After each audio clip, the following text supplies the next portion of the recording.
সকালেই ঘুম থেকে উঠে প্রতিদিনের জার্নি হচ্ছে ছোটো বাচ্চা থাকলে সেই বাচ্চাকে খাবার খাওয়ানো, তার খাবার রেডি করা, কী যে একটা প্যারা। আর যখন আবার বাচ্চা খেতে চায় না তখন তো কোনো কথাই নেই।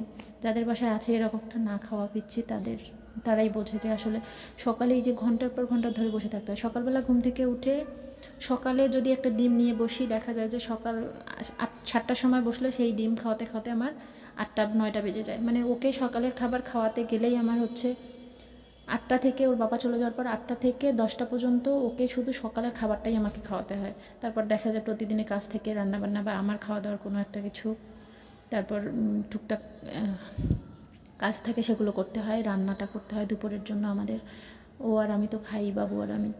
দুপুরের খাবার দেখা গেছে যে দুপুরে আবার হয়তো এই ও যখন ঘুমাবে তার হয়তো দুপুরের দিকে ঘুমায় 1টা 2টার দিকে, তার আগে ওকে আবার দুপুরের খাবার খাওয়াইতে হয়। এই দুপুরের খাবার ধরে যদি আমি বসি 12:30 বা 1টার সময়, সেই খাবার খাওয়াতে খাওয়াতে আমার 2টা বেজে যায়।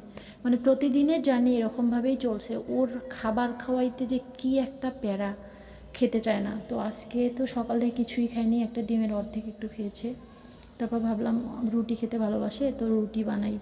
মানে রুটি বানানোর পর এখন খাবে কিনা সেটাও জানি না। রুটিটা আসলে বানাই শেষ ট্রাই আর কি। খাবো, কালকে সারা রাত ঘুমাইতেও পারে নাই পেটের ব্যথায়।